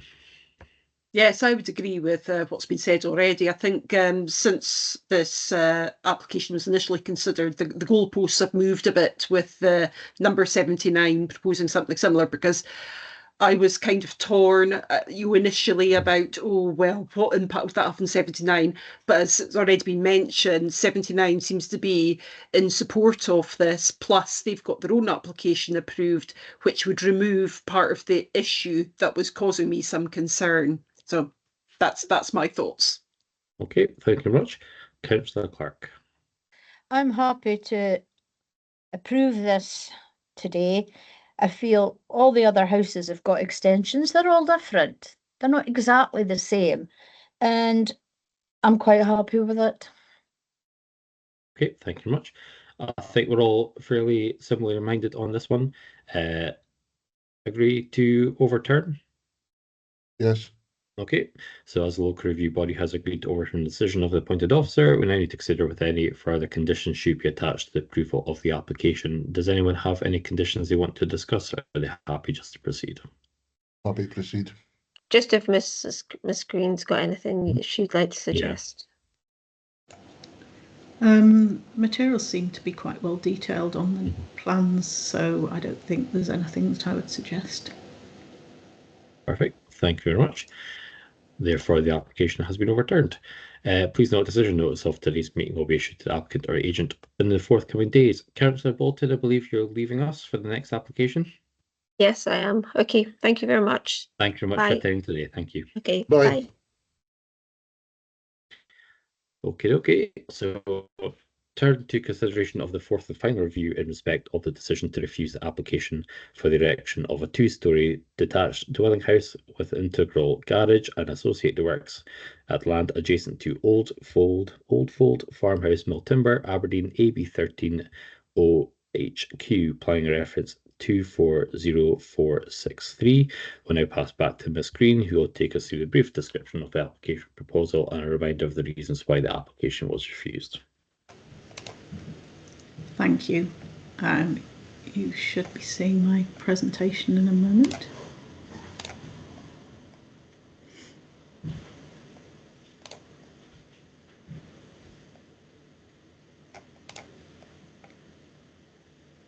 Okay, this relates to a request for review for the application for erection of a two-storey detached house with integral garage at Old Fold.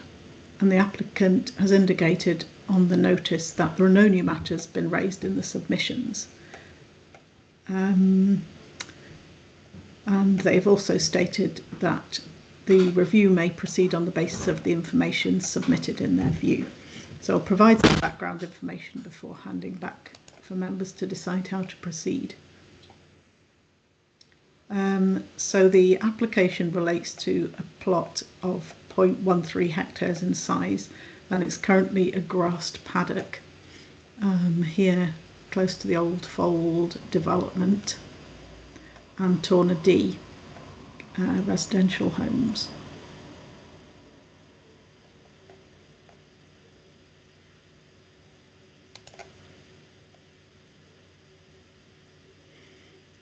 And this is a Google Street View aerial, and this is the site here.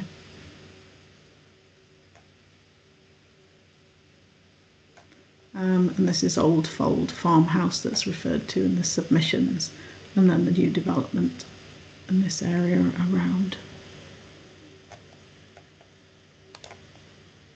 And this is a street view image of the entrance of the road coming up to the site entrance. So this is the site here. Is quite an old image in 2011.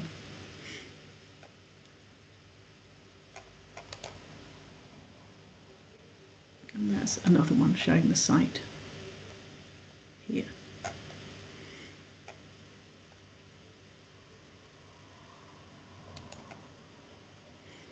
I've taken this from the tree survey that was submitted with a previous application, and I'll explain the planning history of it as I go through the presentation, but this is to show the trees around the edge of the site. So this is looking north. There are 3 oak trees at the northern end of the site, and then trees outside the site along the western boundary. and you can see that trees 7 and 9 here, those are 17 metres in height, to give you an idea, with number 8 being 16 metres, and the 3 oaks at the north end 13, 14 and 15 metres.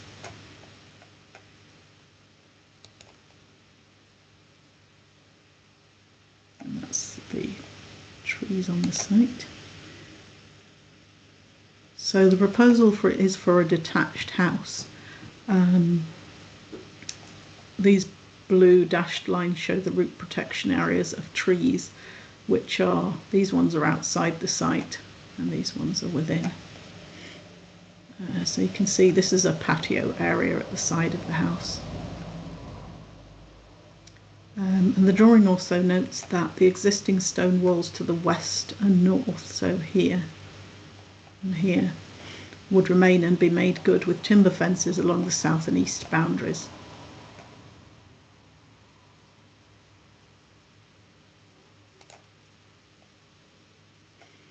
So this is a section taken north-south through the site with the higher ground to the north. You can see this 2-storey house that is proposed, with a single storey along the east side and extending out towards the sort of in front to the south for a garage. And you can see the top of the roof of Old Fold farmhouse in the background behind.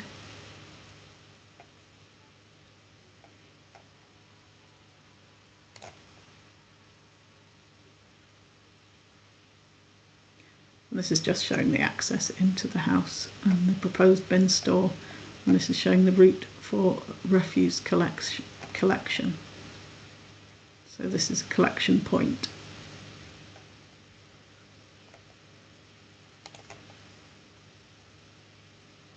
Elevations of the fence that would be installed along the east and south sides, and then the elevations of the proposed house.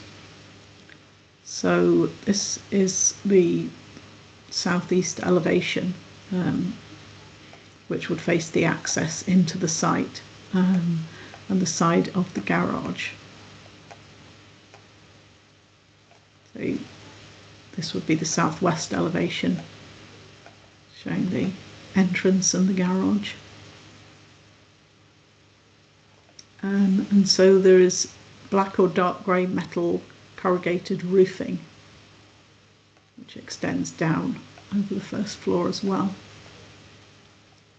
And then vertical timber cladding on the end elevations here. And also the white render for the single storey element around the building and the garage, and granite elements around the entrance and the southeast elevation.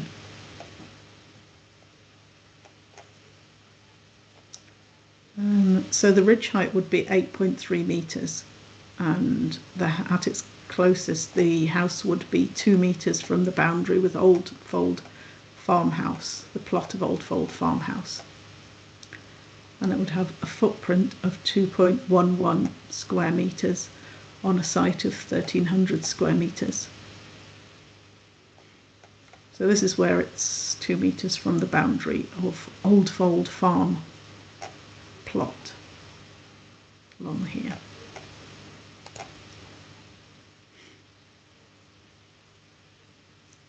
This is a cross section through the house, showing the single storey element at the side. This is single storey and the double storey house.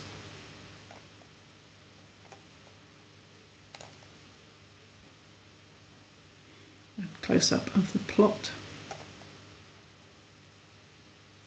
This is the edge of Old Fold farmhouse here, the boundary.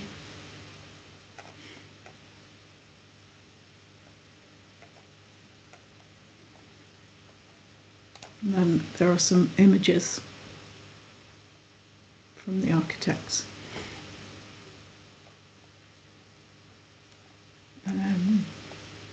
So this is the smooth white render, timber cladding, aluminium cladding, and that's the farmhouse adjacent.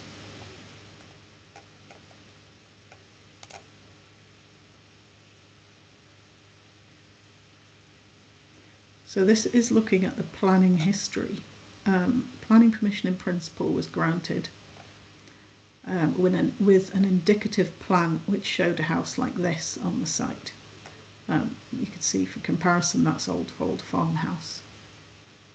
And this is, I've just put this on for comparison, that's the current application in relation to the farmhouse. So you can see that for the main house, the southeast elevation lines through with the main elevation of the farmhouse, but then this single story element comes along the side and in front. And then there was also an MSC application which dealt with conditions for the trees, surface water drainage and wastewater. So that's, I took the tree survey information that I showed you from that application, and it showed these root protection areas.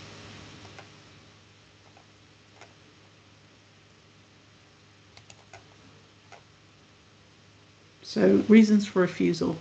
That the proposed development, by reason of its design and layout, would have a harmful impact in that it would visually intrude upon the existing Old Fold farmhouse to the detriment of its historic character and that of the wider setting of the area, by erecting a house where the majority of habitable rooms are excessively overshadowed by neighbouring woodland, and it would provide inadequate amenity to the residential development and thereby place undue pressure on the woodland, in particular to the southwest of the site. That's along the long elevation, the long site boundary. And it would therefore be contrary to Policy 7 on historic assets, Policy 14 on design, both of those in NPF 4, Policy D1 on quality placemaking, D5 on landscape design, D6 on historic environment, D2 on amenity in the local development plan, and NPF 4 Policy 6 on trees and local development plan Policy NE 5 on trees. For the applicant, they state that Old Fold Farmhouse is not listed and that its significance is overstated, and that the surroundings are heavily influenced by the housing estate, and they provide various photographs. They state that the proposal is high quality architecture, and they dispute that the house would not be distinctive and pleasant. They state that the house would occupy 15% of the plot with plenty of space for landscaping, and a landscape plan was not requested. In terms of the materials technical advice note, this does not contain reference to white or off-white render. They also state that no healthy trees would be felled and that the trees would be deciduous, so the overshadowing is obviously limited to certain times of the year. They state that planning permission in principle exists on the site, and it includes a plot which is within the zone of influence of the trees. In terms of consultations, there was no objection from roads or the waste team or the contaminated land team. Environmental health also didn't object and provided advice on construction to avoid dust in terms of building standards.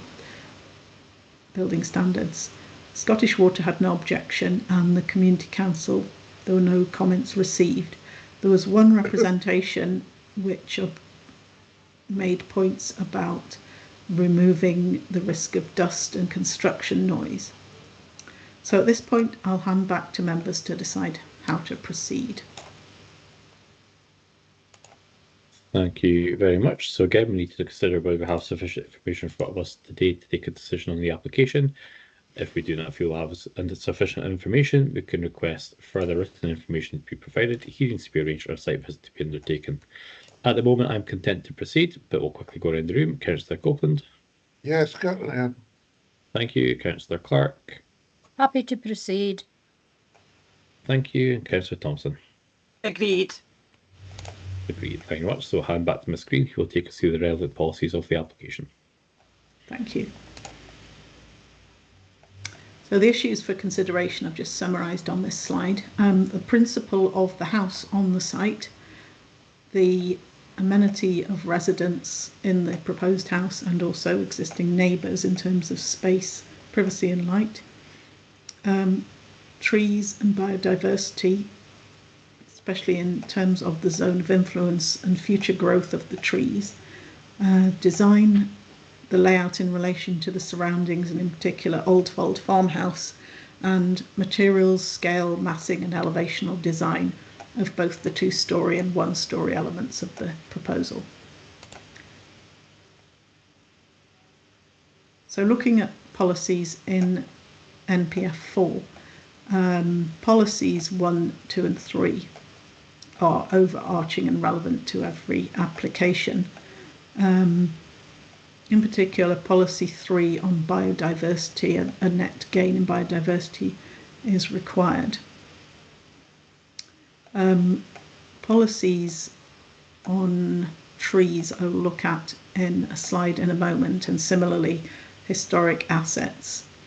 In terms of waste, there are proposals for refuse collection, and also I have a slide on design, so I'll move on to those. So policy 7 in NPF 4, in terms of non-designated historic environment assets, it states that their place and their setting should be protected and preserved in situ wherever feasible. And policy D6 in the local development plan is similar to that. So I'll just move on to the local development plan policies that are relevant. The site is zoned within the land release policy for Oldfold, and policy at LR2 is also relevant. Delivery of mixed use communities is relevant to those areas zoned under LR1. It's also the design and amenity policies in terms of the residents of the proposed house and neighbours. Landscape design, the historic environment, as I've already mentioned. Surface water drainage would be covered by policy NE4. Policy NE5 seeks to protect existing woodland and trees. Low and zero carbon equipment is required by policy R6. And in terms of sustainable transport and parking, the proposal includes parking that would meet the standards and is accessible by sustainable transport. And then air quality and noise are also relevant. Quite a number of planning guidance cover the relevant issues. And the most relevant one is trees and woodland, which looks at zones of influence, and I'll cover that in a moment.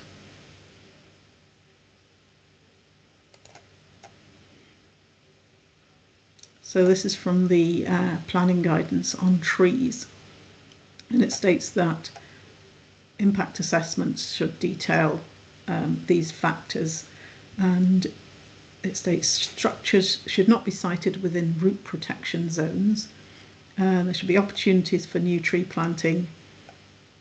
New buildings are sited clear of ultimate crown spread. That there would be sufficient space for construction work.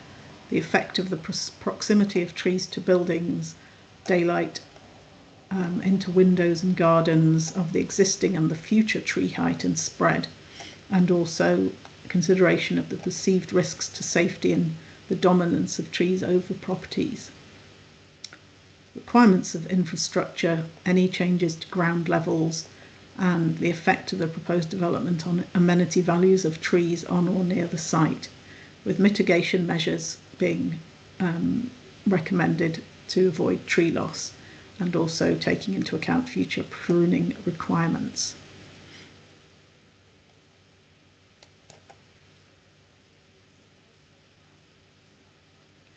So this is also from the guidance and looks at the need to consider the ultimate height, canopy spread and available rooting environment of existing and proposed trees, with buildings being sited to allow adequate space for the tree to develop and reduce the future pressure for the removal of trees. And it says that buildings, including gardens, should generally be located outside the zone of influence of existing and proposed trees. And the zone of influence is considered to be the distance from the bottom of a tree that is equal to the mature height of an existing or proposed tree. So the report notes that the house approved under the planning permission in principle was also within the zone of influence of the trees. And in this case, the applicant has located the house to the northeast, and they've stated that they've done that to minimise overshadowing from the trees, also to direct windows towards the woodland, as the applicant wishes to have a view of the trees, and also to make use of trees for shading for passive cooling of the house.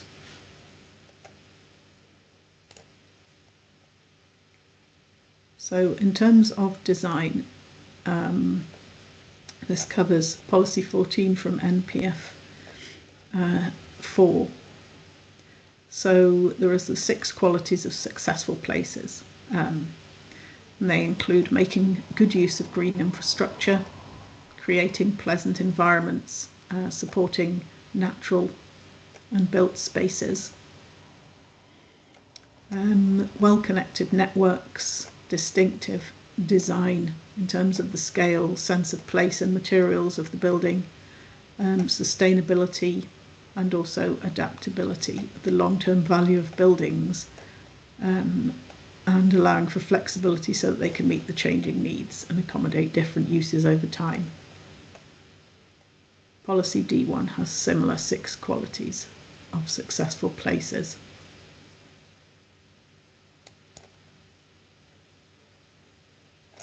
So the materials technical advice note has been referred to, so I've just copied some sections of that onto this slide, and it states here white and off-white renders often don't weather particularly well in Aberdeen's climate. It doesn't preclude the use of white render, but just to give consideration to how it's designed. And these are some images where they do include a smooth white render finish at Stonywood. Also note here, consideration should be given to long-term maintenance implications of using smooth white render. So that's the advice on white render. In terms of evaluation, the primacy of the development plan, which is NPF 4 and the local development plan, with the Planning Act requiring all applications to be determined in accordance with the plan unless material considerations indicate otherwise. And for this site, in terms of the principle, planning permission in principle has been approved for a house on the site. Would the proposed house provide adequate level of amenity? And how acceptable is the impact of trees to the southwest of the site on overshadowing, and what's the impact on Old Fold Farmhouse in particular? But overall, does the proposal comply with the development plan as a whole, or are there material considerations indicating otherwise? Thank you, and I'm happy to answer any questions.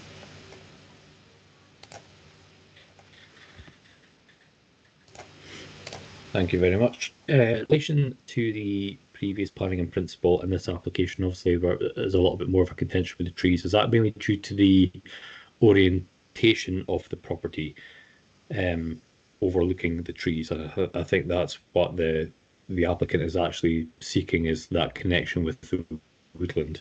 So I'm just looking to clarify that point to the differences between the planning in principle and this application.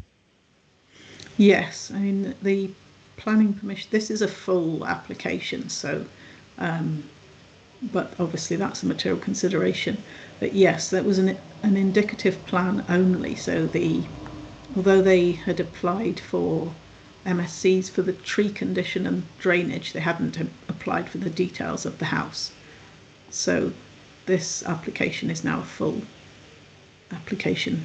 And the main difference is that the windows mainly face towards the trees, and also you've got the single-story element of the house which comes forward of the plot that was shown on the indicative plans for the planning permission in principle. Those are the two main differences. Perfect. Thank you. Councillor Copeland. Yeah, thanks, Green. I've got a couple of questions, if I may. Can I possibly get up the picture of Old Farmhouse, please? The Google picture. Yes, just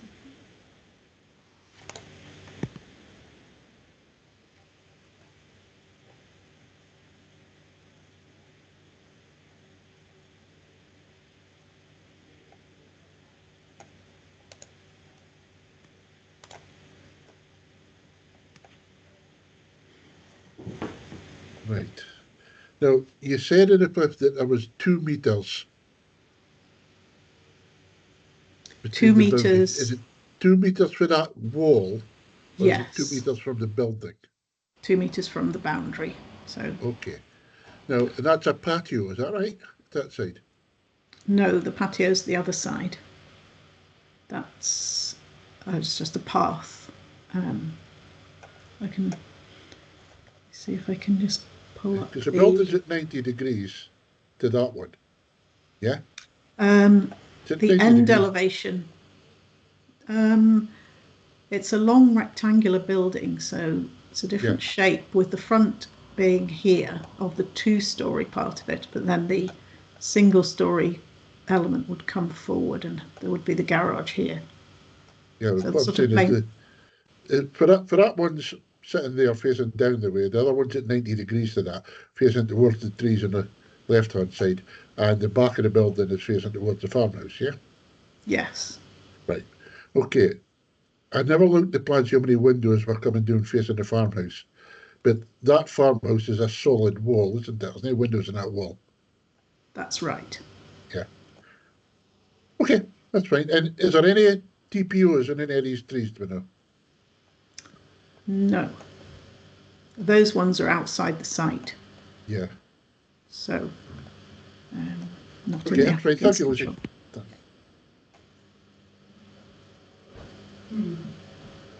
Thank you. Any further questions? With the trees that are within the cartilage of the site, could those be conditioned to TPO, or would that be out with the application? Yeah, you can't put on a condition that they would be TPO'd, but you can, obviously put in place measures that would protect them during construction. And they were proposed on the MSC application. There was a tree protection fence shown on that, so we would be able to condition that was put in place. Okay, thank you. Any further questions, members? Councillor Thompson. Thanks, Convener. Your question just prompted something in my mind. I mean, there was mention of a landscape plan having not being requested. Is that something that could be added as a condition if we were to grant planning permission today? Yes, that could be attached.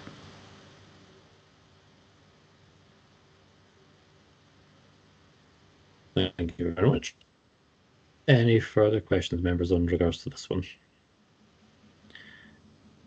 I'm not seeing any hands. Therefore, back onto my script. So in accordance with the procedural note circulated, the local review body will now discuss and decide the manner in which the review is to proceed. I would highlight that all representations relating to the case have been considered and taken into account. Determination, members. In terms of the amenity and overshadowing, going through the letter from the agent, although there is language in there I probably wouldn't agree with, in terms of the wider submission, it seems that the the applicant is sort of seeking to have that orientation towards the trees in terms of that connection with the nature, and to allow the overshadowing to help to cool the property. Therefore, in terms of amenity and overshadowing, I am quite comfortable with that to an extent. I'm just wondering what else other folks are minded to have on this one. Councillor Thompson.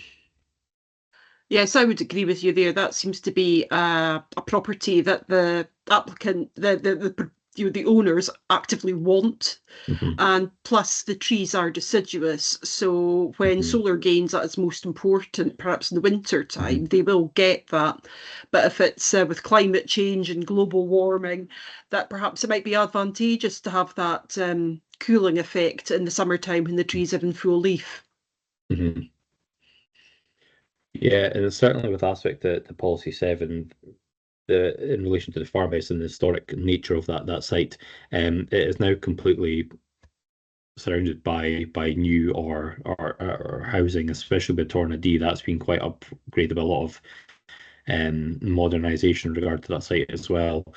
In relation to the farmhouse, that's quite a relatively modern aspect of that farm. I don't think it's the original one. I'm going by the information we've got here. It's certainly not the original 19th century property that was there originally, so I don't think we really have much contentions with the original aspect of the properties adjacent to it. Councillor Copeland. Yeah, thanks, Gordon. You basically said what I was going to say. I mean, they've orientated the house to get themselves a view.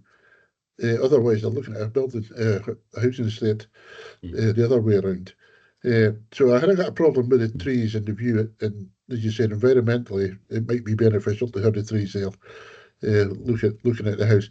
And I don't really think a farmhouse is still a farmhouse. It may have the name farmhouse, but I think the land was sold to accommodate the building, the estate as such.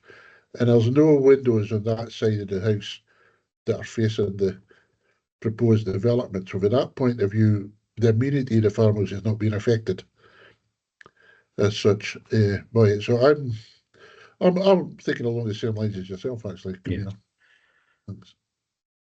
Certainly, I think that the design of the property enhances the amenity of those who be living in it, and within relation to the connection of the surrounding area. So I think it has been designed in such a way that sort of moves away from there will obviously be overshadowing there from the trees, but it's been designed in such a way to incorporate that into the design of the house. So I'm quite comfortable with that at the moment. Councillor Clark.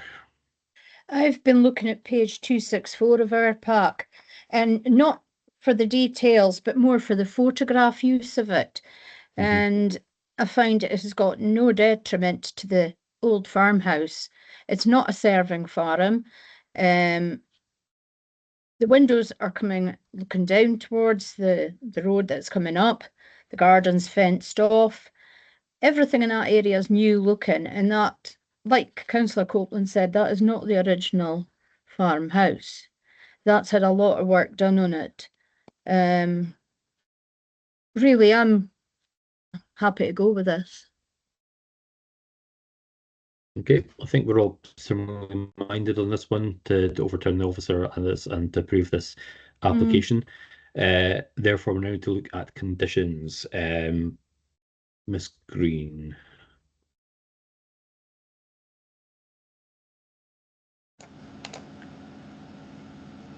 Yes. So I think it was with the tree protection and the landscaping plan. Is there any others you would consider onto this one?